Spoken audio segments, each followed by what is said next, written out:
Hello friends, welcome to my simple learning channel. Today we discuss the point related to hysteresis loop.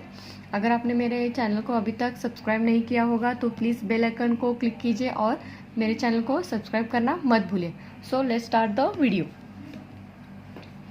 Today we see the topic related to hysteresis loop. ये question बहुत ही important है और exam में हमेशा पूछा जाता है. अगर आप इसको अच्छे से पढ़ेंगे तो आपको ये ज़रूर याद रहेगा. हिस्टेरेसिस लूप कैसा होता है मैंने यहाँ पे ड्रॉ किया है. हिस्टेरेसिस लूप हमने लास्ट लेक्चर में देखा था. हिस्टेरेसिस लूप क्या होता है, what is mean by hysteresis loop. तो हम डेफिनेशन देखेंगे. Hysteresis loop it is a 4 quadrant BH curve where we find the hysteresis losses, Corsicu force and the retentivity of a magnetic material we can obtain. Hysteresis loop की definition क्या होती है. It is a 4 quadrant BH graph where we obtain the hysteresis losses, retentivity and coercivity force. So to understand the hysteresis loop, suppose we consider a magnetic material. ये क्या है, अपने एक magnetic core है और उसको हमने एक आयरन कॉइल से वाउंड किया हुआ है. ये क्या है, वेरिएबल रेजिस्टेंस. यहाँ से हमने सप्लाई दिया हुआ है और ये आई करंट इस कॉइल में पास होगी. जब करंट इसमें पास होगी तो यहाँ पे एक मैग्नेटिक फील्ड डेंसिटी और H मैग्नेटाइजिंग फोर्स इसमें प्रोड्यूस होगा. तो next are the hysteresis loop इस मटेरियल में कैसे फॉर्म होता है.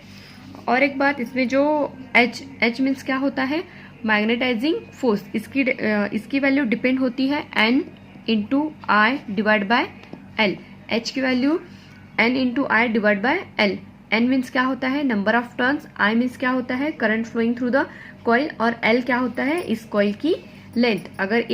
अगर हम करंट वेरी करेंगे तो H की वैल्यू वेरी होगी. अगर हम नंबर ऑफ टर्न्स वेरी करेंगे तो H की वैल्यू वेरी होगी. N into I a directly proportional to the H होते हैं. So let's start the what is mean by hysteresis loop. हमने देखा है. अब हम इसका जो BH कर्व होता है वो कैसे क्रिएट होता है और इसमें जो वैल्यूज है वो कैसे आते हैं ये देखते हैं. सिंपली हमने क्या एक्स और वाई एक्सिस क्रिएट किया है. इस पे है H मीन्स क्या होता है, मैग्नेटाइजिंग फोर्स की वैल्यू होती है. यहाँ पे मैग्नेटाइजिंग फ्लक्स डेंसिटी है. B means magnetising flux density. इधर है निगेटिव वैल्यू ऑफ H और इधर है negative value of B. At the starting इसमें टोटली 8 स्टेप आते हैं. तो हम स्टेप बाय स्टेप एक एक करके देखेंगे. फर्स्ट स्टेप में क्या होता है, स्टेप 1 में क्या होता है, व्हेन सप्लाई करंट. यहाँ पे देख सकते हैं फिगर में, when supply current I is 0. Initially क्या होता है, हमने कंसिडर किया है इनिशियली I इज 0. अगर करंट 0 होगा सो क्या होगा, no extension of flux. Density की भी वैल्यू क्या होगी, इसमें 0 होगी. Flux density B is also 0. B 0 तो H भी क्या होगा, अपना 0 होगा. At starting I is 0, that's why B is 0 and H is also 0.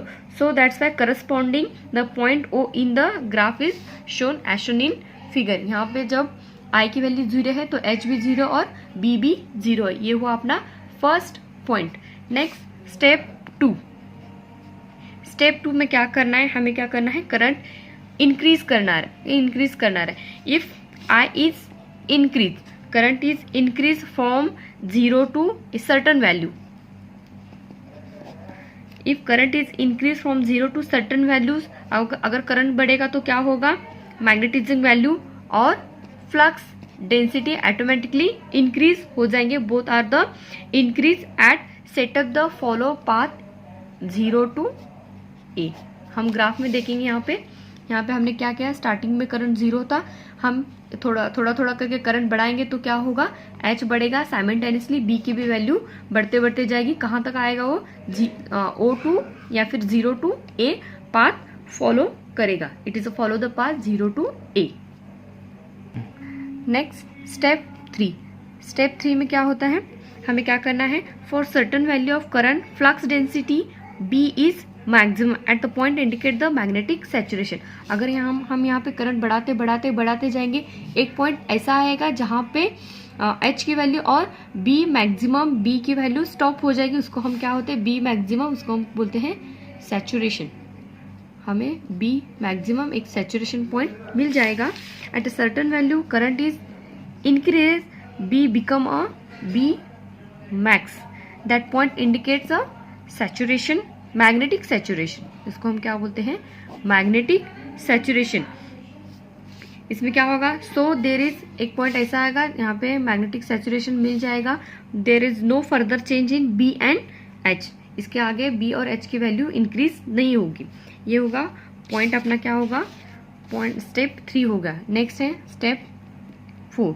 Step 4 में क्या होगा? यहाँ पे करंट वैल्यू ऑफ बढ़ना रुक गई. अब स्टेप 4 में क्या होगा? रिटर्न आएगा graph. When the value of current is decrease, I की वैल्यू क्या होगी? यहाँ पे डिक्रीज हो रही है, ग्राफ में दिख रही है. हमें यहाँ से यहाँ तक गए, 0 to a आया. ए के बाद क्या हो रहा है? ग्राफ निगेटिव डायरेक्शन में आ रहा है या फिर डिक्रीज हो रहा है. The value of current is decrease from its value of magnetising flux saturation. H is decrease along with the decrement of B. यहाँ पे क्या, बी की वैल्यू क्या हो रही है? डिक्रीज हो रही है. एच भी क्या हो रहा है? साइमल्टेनियसली डिक्रीज हो रहा है. यहाँ पे ग्राफ देखेंगे, हम यहाँ पे हैं फिलहाल. यहाँ पे क्या हो रहा है? आई अगर डिक्रीज होगा तो बी की वैल्यू क्या हो रही है? डिक्रीज हो रही है. और अल्सो एच की वैल्यू क्या हो रही है? डिक्रीज होते जा रही है. जो एच जो पाथ फॉलो कर रहा है, बी वो पाथ फॉलो नहीं करेगा. एच ऐसे रिटर्न आएगा, लेकिन B it is not follow the previous path. It is change its direction and it follow the path A to B. वो कौन सी पाथ फॉलो कर रहा है? Follow the path A to B. वो अपनी डायरेक्शन या फिर अपनी पाथ चेंज कर लेता है. नेक्स्ट है स्टेप 5 में क्या हो रहा है? At point B. ग्राफ में देखते हैं कहाँ पे है पॉइंट? Eight point B. ध्यान दीजिए, ये पॉइंट बहुत ही इंपॉर्टेंट है. एट पॉइंट बी क्या दिखा रहा है? Point B. यहाँ पे एच की वैल्यू क्या है? पॉइंट बी एच की वैल्यू क्या है? 0. और बी की वैल्यू क्या है? बी 0 है? नहीं है, बी 0 नहीं है, बट की एच क्या है अपना? 0 है. बी बिल्कुल भी 0 नहीं है. At point B which is indicate that H is 0. यहाँ पे एच की वैल्यू क्या है? 0. For I 0. H 0 for I 0 with certain value of B. H 0 है, आई 0 है, लेकिन बी की वैल्यू 0 नहीं है. वहां पे कुछ सर्टन वैल्यू प्रेजेंट है. इसको हम क्या बोलते हैं? This we can say the B is lagging behind the H. B की कुछ वैल्यू है, एच की वैल्यू 0 है. B is lagging behind the H. It's called as hysteresis. क्या बोल सकते हैं हम? दिस बी लैगिंग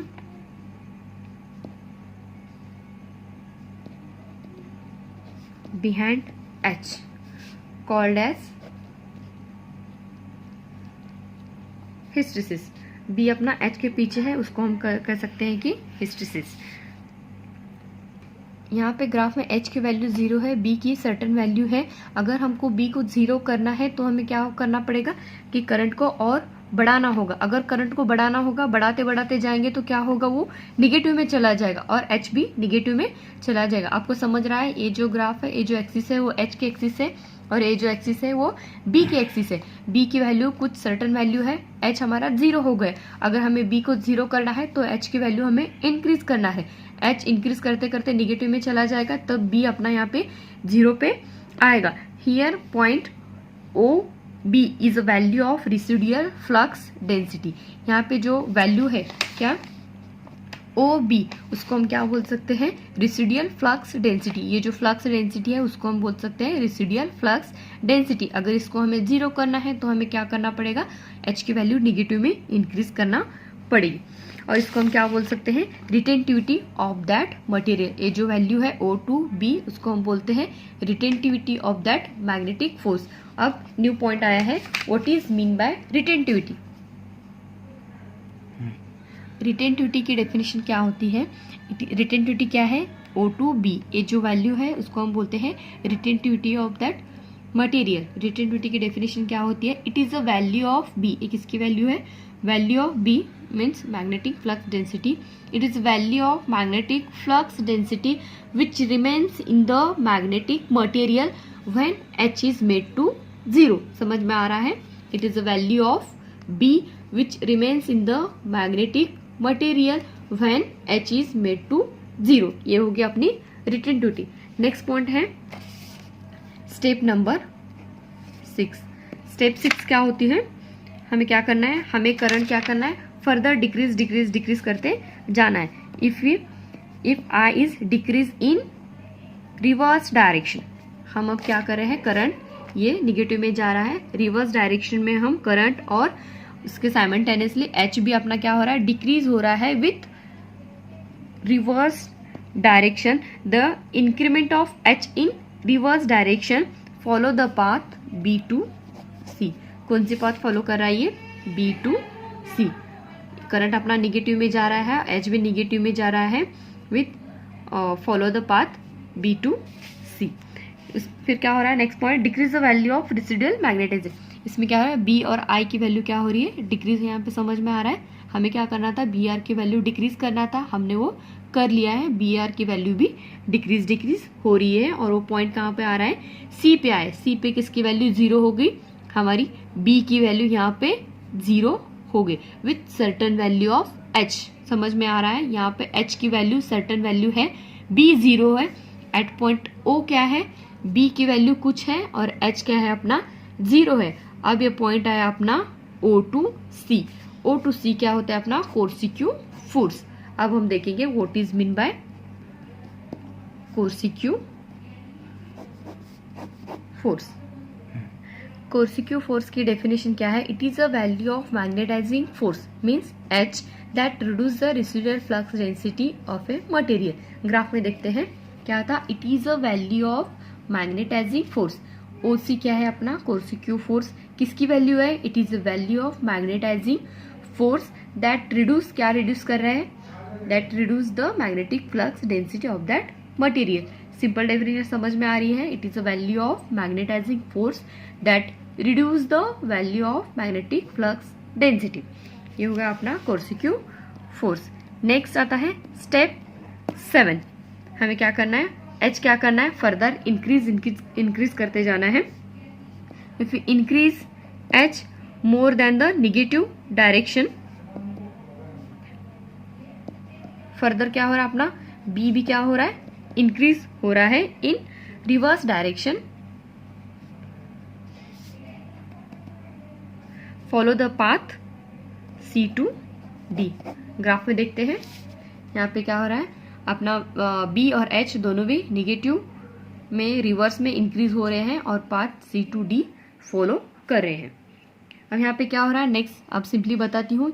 अगर एट पॉइंट डी पे क्या हो रहा है, निगेटिव में B max magnetic saturation point H हो रहा है, इसके बाद वैल्यू इंक्रीज नहीं होगी at point B. At point D the saturation point can be obtained. हम यहाँ पे हैं बी मैक्स, अगर यहाँ बी मैक्स में क्या है, सैचुरेशन पॉइंट मिल गया, बी और एच की वैल्यू इंक्रीज होना बंद हो जाएगी। नेक्स्ट में अगर हम फर्दर आई की वैल्यू इंक्रीज करेंगे तो ये ग्राफ हमें ऐसा डिक्रीज करते हैं और ये विथ नेगेटिव डायरेक्शन, जैसे path A to D follow करेगा वैसे ही path D to A simply follow करेगा। ये था अपना हिस्टेरिसिस लूप। यहाँ पे इसमें मेन पॉइंट है what is mean by coercive force and residual magnetism. ये 2 पॉइंट बहुत इंपॉर्टेंट है, आपको समझ में आया होगा। सो फ्रेंड, ये था अपना आज का टॉपिक रिलेटेड टू हिस्टेरिसिस। थोड़ा लंबा है लेकिन आपको ये वीडियो देखना पड़ेगा, क्योंकि अगर आप ये पॉइंट टू पॉइंट अच्छे से देखेंगे तो आपको ये ज़रूर समझ में आएगा। तो वीडियो स्किप मत कीजिएगा, प्लीज़ देखिएगा, आपको हिस्टेरिसिस लूप अच्छे से समझ में आएगा। तो मेरे चैनल को सब्सक्राइब कीजिए और देखने के लिए